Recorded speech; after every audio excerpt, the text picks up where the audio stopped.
જય દ્વારકાધીશ મિત્રો, આપણી મોર્નિંગ થઈ ગઈ હતી ને આપણે નાહી ધોઈને થઈ ગયા હતા રેડી. પછી અમે સાગરભાઈને લઈને આવી ગયા મંદિરે દર્શન વર્શન કરી લીધા.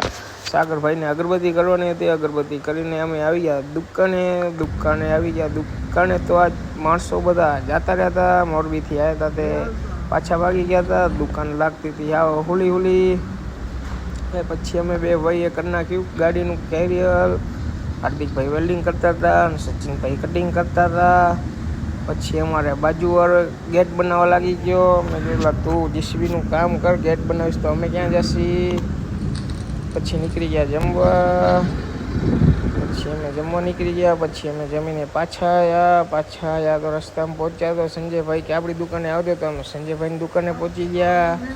સંજયભાઈ તો મીઠી વાતો કરતા હતા. પછી બનાવી નાખ્યો શેરડીનો રસ કે પીતા જાઓ, તો અમે પછી શેરડીનો રસ પીને નીકળી ગયા દુકાને તો આવી ગયા. પછી અમારે ગેટ કરવાનો હતો, આજની તારીખમાં અડધું કામ કરવાનું હતું, તો અમે બે ભાઈ લાગી ગયા ગેટમાં. ફાઇનલી પછી અમારે દિનેશભાઈ આવી ગયા હતા, કેમ કે એને જવાનું હતું સાઈડ ઉપર, તો એ દિનેશભાઈ આવી ગયા. અહીં અમે કરી નાખ્યો ગેટ અમારો ફાઇનલ, કાચું કામ થઈ ગયું.